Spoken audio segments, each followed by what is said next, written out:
This is Tucker Max. You're listening to Brent and Jason on Jacked Up, Jack FM. Jacked Up Radio, 93.1 FM. Well, so right now we've got best-selling author Tucker Max on the phone lines. You might have heard of Tucker through his first New York Times bestseller, I Hope They Serve Beer in Hell, and of the feature film of the same name, and he's just got a brand new book out called Assholes Finish First that just hit shelves about a week ago. So how's it going, man? Good, man. Well, now, having followed you since about 2007 and buying your book, I, of course, got a copy of AFF through the mail the day it came out, and I couldn't put it down.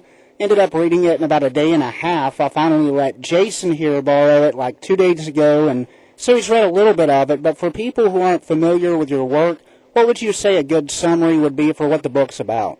I would say it's basically all the same stupid, drunken, foolish stuff we all do in our 20s. I just sat down and wrote about. I mean, it's kind of hard to describe other than that.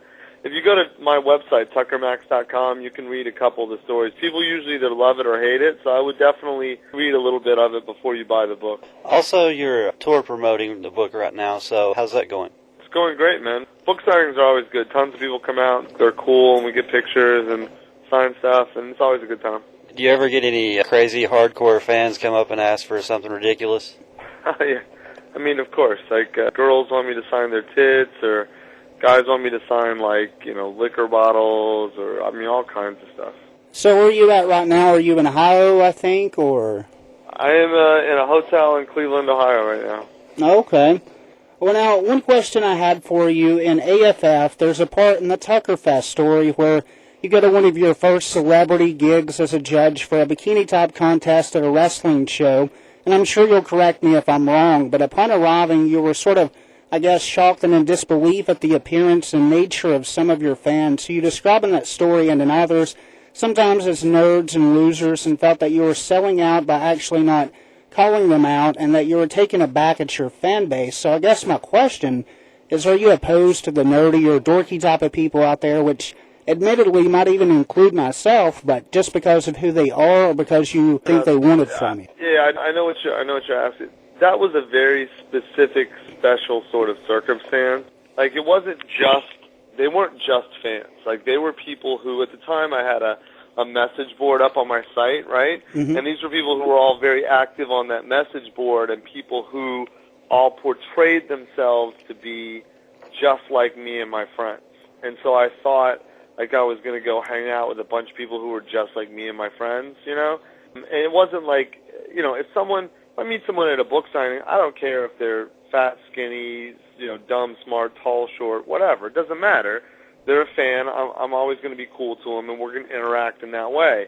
This wasn't like that. This wasn't like an appearance like that. It was much more like I thought I was just going to go hang out with a bunch of cool people that I thought I knew. Like, I thought I knew what type of people these people were. You have to remember, this was 2003, early 2003. This is pre-Facebook, pre-MySpace.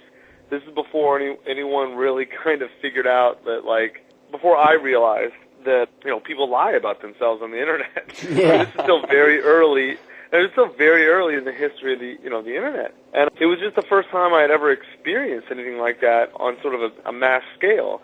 And it was just, like, I should have called them out because they were liars, and they were posers. It had nothing to do with whether they liked my writing or not, but the reason I didn't call them out in that moment was because they were fans.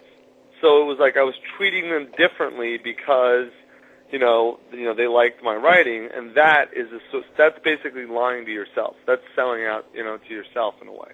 Mm-hmm. And that's kind of what I was saying. I gotcha. What seems to be the overall consensus from what you've heard and seen from other people about your book? I mean, so far, like, people love it. I mean, people have been freaking out about it. Like, I mean, you can go look on Twitter, go look on Facebook, or wherever. People love it. I would say the response has been about 90 to 95% people think it's as good or better than the first book, and very few people like, oh, well, it's, even the people who think it's not as good as the first book say it's still, like, it's still really funny, whatever.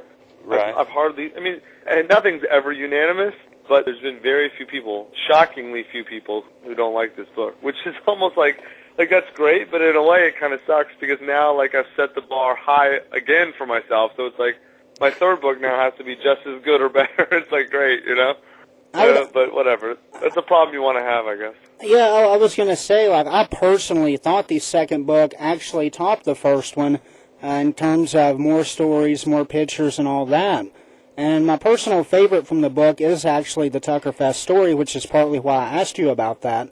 I think it rivaled, if not actually topped, my other favorite story from your previous book, The Austin Road Trip, which, of course, was the premise for the movie I Hope They Serve Beer in Hell.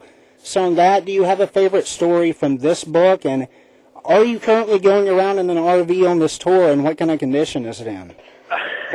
No, this one I'm flying, because we're doing a lot of cities like way far apart from each other, so it doesn't really make sense to do an RV. But no, I don't know what my favorite one is. Like that story, a lot of people think that the Tuckerfest story is the most epic one I have. It might be. I don't. People ask me what my favorites are. It's hard for me to even think of it like that. I don't know. I'm not really sure. It's a good question. I have to think about it. Okay. Well, now, also, as you've mentioned and referenced several times in both of your books, first, you're a pretty big rap fan, and seeing as how I can at least say for certain that we share that common interest, what's some of the new stuff you've been listening to lately? I'm a huge Houston rap fan. So, like, I'm big on, like, Slim Thug, Chameleon Air, Paul Wall, like, Jibbs, all those guys, and, not just Houston, but sort of Southern Third Coast rap. And, dude, I just, like, all their mixtapes and stuff is really kind of where I, like, a lot of my focus has been recently, I think. And do you still talk with Paul Wall, any? Yeah. Mm-hmm. Oh, that's cool. Well, now, I also asked that question because I noticed that there's actually a pretty subtle Ice Cube reference in your book, and I'd wondered if you heard the new Ice Cube album or not. The new one, I don't think I have yet, no. But, I have, like, all his stuff up to the new one. So do you have anything you want to say to any haters to your book? No, I don't care. Oh, you don't care? No, why would I care about a hater? They don't buy my books. They don't mean anything to me. But it's fun to piss people off, though, right? I don't even care enough about those people to want to piss them off. They're such losers, generally. It's not just haters to me. Like, anyone who, like, takes a lot of time out of their day to, like, actively hate on something else is just a loser as a person. It's like, I don't like, whatever, Eat, Pray, Love, I think is a really crappy book, but you're not going to see me going to, like, an Elizabeth, or, like, making an Elizabeth Gilbert hate blog or something like that. How huge of a waste of time would that be? Yeah. Like, how stupid is that? Like, don't you have a life of things, like, actual positive, like, value-creating things to do? I don't get it, but, no, I could care less about those people. So, I'm a Kentucky Wildcats basketball fan, and I've heard you were. So, what do you think about their chances this year? Well, I think it all depends on if Enes Kanter gets cleared or not. And from what I understand, I just read that article, the interview in the Sporting News with his dad, and like his dad, like they kept all receipts and records, and his dad for years wanted him to go to college, so they never took any money, anything that would jeopardize his amateur status. And if that's true, Enes Kanter is, by all accounts, would have been a top 3 pick in last year's draft. Right. And he's a beast. Like I think he would have either started or been 6th or 7th man for the Turkish, World Championship team, which finished second, Right. Like that dude, if that dude's our starting